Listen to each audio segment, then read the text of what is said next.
السلام علیکم ورحمۃ اللہ. بسم اللہ الحمد للہ وحدہ والصلاة والسلام علی من لا نبی بعدہ اما بعد. خاص سوال رمضان المبارک کے سلسلے میں، کیا گھر میں تراویح کی نماز ہو سکتی ہے؟ یہ سوال آیا ہے، اور اگر ہاں تو کیسے ہو سکتی؟ میری بات کا کوئی برا نہ منائے، میں پہلے ایک بات کرنے لگا ہوں کہ باخدا مجھے بالکل قرآن کی وہ آیت دل چاہ رہا کہ آپ کے سامنے بیان کروں، اور آپ کو بھی سکون ہوگا، مجھے بھی ہوگا، اور اس سے پتہ چلے گا آپ کے سوال کا جواب کہ اس رمضان میں وہ بہت کچھ ایسا ہونے جا رہا ہے، اور کہ آپ نے کہنا ہے کہ واقعی یار یہ جو وائرس ہے نا، یہ جو وائرس کی وبا پھیلی ہے ہر طرف، اور کچھ پھیلائی بھی گئی ہے، لوگوں کا کچھ اپنوں کا قصور ہے، کچھ غیروں کا، مگر آپ کہیں گے کہ یار یہ اللہ کی رحمت ہے.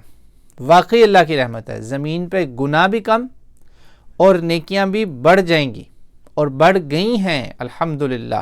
صرف گناہ ہی نہیں رکے، اگر گناہ رک جاتے تو وہ بھی اکیلا ہی بہت بڑا کام تھا، مگر اللہ تعالیٰ نے نہ صرف گناہ رکوائے بلکہ مسجدیں بند ہونے کے بعد آپ دیکھیں گے کہ رمضان میں انشاءاللہ اللہ کے حکم سے آپ کو، شاید مجھے اور آپ کو، اللہ کا وہ قرب نصیب ہو جو دوبارہ شاید موقع ہی نہ ملے ہمیں اپنی زندگیوں میں. میں صحیح کہہ رہا ہوں، میں آپ کو بتا رہا ہوں. میں نے پہلا جو ریمائنڈر کروایا نا ریکارڈ، تقریباً درس یا وہ 9 منٹ کا ہے، پھر ایک 5 منٹ کا ہے. چھوٹا اس لیے کیا کہ آپ لوگوں کو مطلب میں کیا کہوں، میری جگہ یہاں کوئی مطلب ہوتی خوبصورت سی خاتون اور 2-4 وہ گانے سنا دیتی یا اس طرح کرتی تو پھر لوگوں کو بہت پسند آنا تھا. پھر تو 1-2 گھنٹے کیا 4 گھنٹے کی بھی فلم پسند ہے. ہم جیسوں کو کون دیکھتا ہے؟ تو خیر، آیت سنیے اللہ کی کتاب. اللہ تعالیٰ فرماتے ہیں ایک آیت کے آخر میں، وقف کی علامت کے بعد طوا آتا ہے، پھر آگے آتی بات، وَعَسَىٰ أَن تَكْرَهُوا شَيْئًا وَهُوَ خَيْرٌ لَكُمْ وَعَسَىٰ أَن تُحِبُّوا شَيْئًا وَهُوَ شَرٌّ لَكُمْ وَاللَّهُ يَعْلَمُ وَأَنتُمْ لَا تَعْلَمُونَ. تم کچھ چیزوں کو قریب ہے، ایسا ہوگا، ایسا لگے گا کہ تم ان کو برا جانتے ہو مگر وہ تمہارے لیے بہتر ہیں، اور کچھ چیزیں ایسی ہیں جن سے تمہیں بڑی محبت ہے، تم ان کو بہت چاہتے ہو مگر تمہارے لیے ان میں شر چھپا ہوا ہے، وہ بری ہیں تمہارے لیے. اور یاد رکھو اللہ جانتا ہے اور تم نہیں جانتے. سبحان اللہ.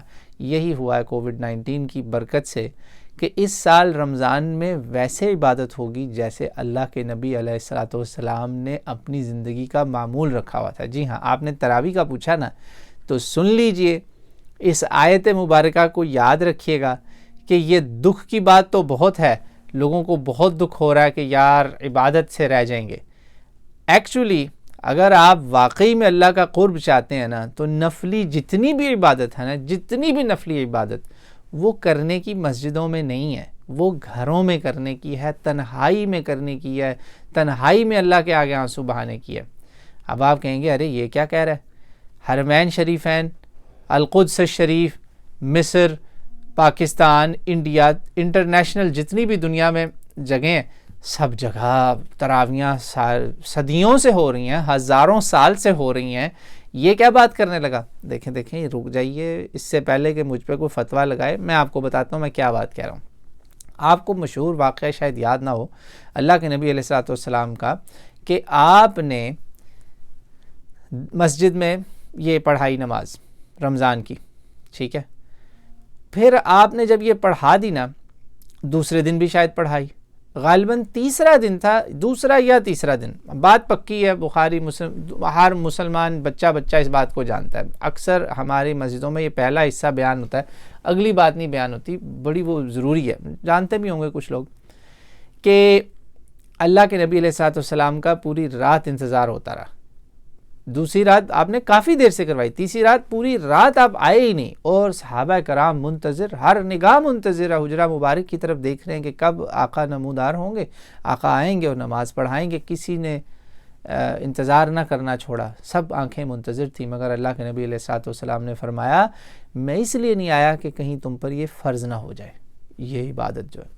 یہ قیام رمضان وہی رات کی نفلی عبادت تھی جو اللہ کے نبی نے باجماعت پڑھا دی، مگر اس ڈر سے آپ رحم کرنے والے ہیں نا امت پر، آپ کو اللہ تعالیٰ نے رؤوف رحیم بولا ہے، رحمت للعالمین بنایا، تو آپ نے امت کے لیے رحمت کی، آسانی کی کہ یہ فرض میں پڑ گئے تو جب بھی نہیں کر سکیں گے تو گناہ ہوگا ان کے لیے تو مصیبت مشکل بن جائے گی۔ کئی لوگ ایسے ہیں جو بیچارے نائٹ ڈیوٹیاں کرتے ہیں اور مختلف ان کی رمضان میں بھی مشکل روٹین ہے، وہ نہیں کر سکتے، تو اللہ کے نبی علیہ الصلوۃ والسلام نے اس موقع پر یہ ایک جملہ بولا کہ یہ اب تمہارے گھروں میں جو ہے نا نماز، وہ اس کو آپ وہ دیں پریفرنس، ٹھیک ہے، گھروں میں پڑھیں۔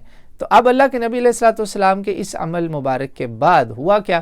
اللہ کے نبی علیہ الصلوۃ والسلام کے بعد یہ گھروں میں ہی پڑھتے تھے لوگ، لیکن چونکہ اب آپ کی سنت تو یہ بن چکی کہ مسجدوں میں پڑھنا تو جائز ہے، لوگ کیا کرتے تھے، ٹولیاں بنا کے آنا، انہوں نے جناب نمازیں مسجدوں میں پڑھنی، تو کوئی 20 پڑھ رہا ہے، کوئی 40، کوئی 50، کوئی 100 رکعتیں پڑھ رہا ہے، یہ سارے ثبوت موجود ہیں کتابوں میں، تو اس پہ امت کوئی اختلاف نہیں کرتی، ٹھیک ہے جی۔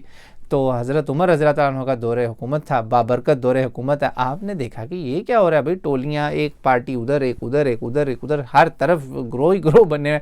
آپ نے کہا یار سارے اکٹھے ہو جاؤ اور ایک امام میں تمہارے لیے کر دیتا ہوں، وہ خود نہیں امامت کرائی۔ نوٹ کریں، پوائنٹ ٹو بی نوٹڈ، عمر رضی اللہ تعالیٰ عنہ نے امامت نہیں کرائی، کیونکہ اللہ کے نبی نے وہ 2 بس نمازیں پڑھائیں 2 دن، اس کے بعد کبھی آپ نے یہ نماز مسجد میں نہیں پڑھائی، سبحان اللہ۔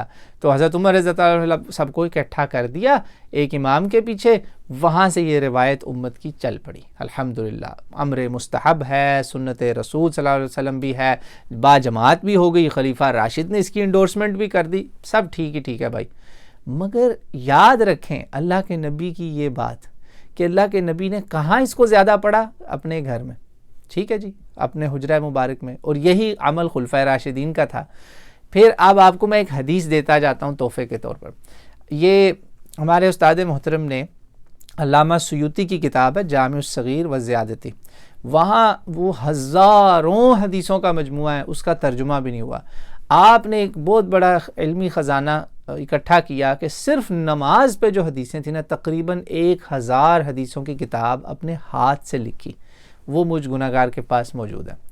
اس میں ایک حدیث ہے، اور یہ وہ حدیثیں انہوں نے صرف اس میں سے نکالی جن کو محدثین نے صحیح قرار دیا، جیسا کہ علامہ البانی کی تحکیم، ان کی صحت پر انہوں نے اعتبار کیا، مشہور حدیث ہے یہ بھی۔ آپ نے فرمایا کہ میری مسجد سے زیادہ افضل ہے، میری مسجد یعنی مسجد نبوی، ہم گناہ گاروں کی یہ مقامی مسجدیں نہیں، آپ نے فرمایا تمہاری جو بھی فرض نماز کے علاوہ نماز ہے نا، وہ میری مسجد سے زیادہ افضل ہے۔ اللہ اکبر، مسجد رسول صلی اللہ علیہ وسلم سے زیادہ افضل ہے تمہاری ہر وہ نماز جو فرض نہیں ہے۔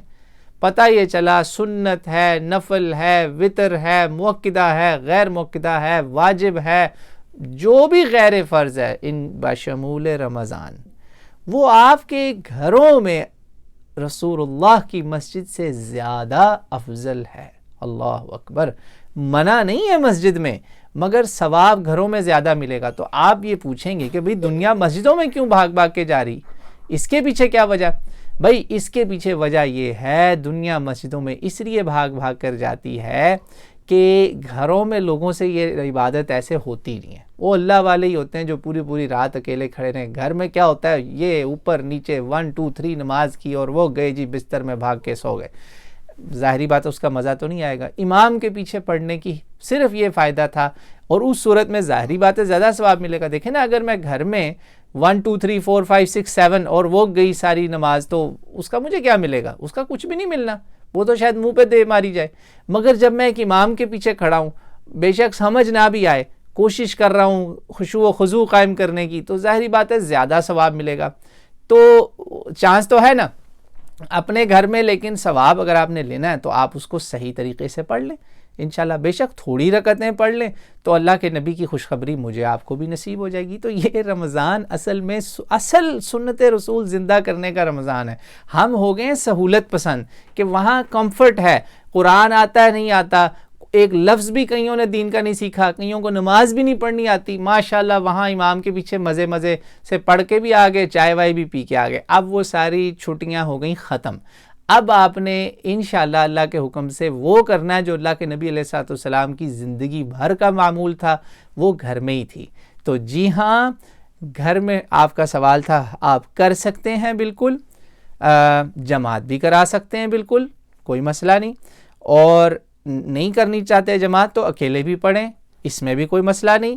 تو یہ آپ طریقے سارے میں نے آپ کو بتا دیے. تو نمبر 1 آپ بالکل کریں, بہت اعلیٰ کام ہے, زیادہ ثواب ملنے کا چانس ہے بس. لیکن اب وہ کیسے کرنی ہے اس کی تفصیلات میں آپ کو علیحدہ سے سمجھاؤں گا, تاکہ آپ کو انشاءاللہ چھوٹی چھوٹی رکعتوں میں بھی اتنے مزے نصیب ہوں گے کہ آپ کہیں گے واہ بھائی مزہ ہی آ گیا, اس دفعہ تو رمضان کا مزہ ہی دوبالا ہو گیا, اور سنت رسول زندہ ہو گئی. وہ سنت زندہ ہوئی جو صدیوں سے ہم گھروں میں نہیں کر رہے تھے. تو اب وہی بات جو رسول اللہ صلی اللہ علیہ وسلم نے کہی تھی نا کہ صلوا فی بیوتکم, اپنے گھروں میں بھی نمازیں پڑھو, اور اپنے گھروں کو ولا تجعلوا بیوتکم قبورا, اپنے گھروں کو قبریں مت بناؤ, قبرستان نہ بناؤ. قبرستانوں میں تو نہیں نا ہم نماز پڑھتے, قبروں پہ تو نہیں پڑھتے ہم نماز.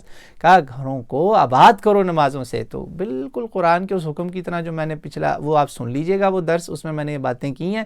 قرآن میں جیسے اللہ تعالیٰ نے کہا نا وَجْعَلُوا بُيُوتَكُمْ قِبْلَةً وَأَقِيمُوا الصَّلَاةَ وَبَشِّرِ الْمُؤْمِنِينَ, مومنوں کے لیے خوشخبری ہے ایسی نمازیں قائم کرنے میں انشاءاللہ تعالیٰ اللہ کے حکم سے. تو آپ کا یہ سوال ہو گیا کور. اگلے انشاءاللہ نشست میں کروں گا بات کہ آپ نے یہ سب ایگزیکیوشن کیسے کرنی ہے کہ آپ کو میکسیمم بینیفٹ ملے, وہ میں بتاؤں گا انشاءاللہ تعالیٰ. واللہ اعلم.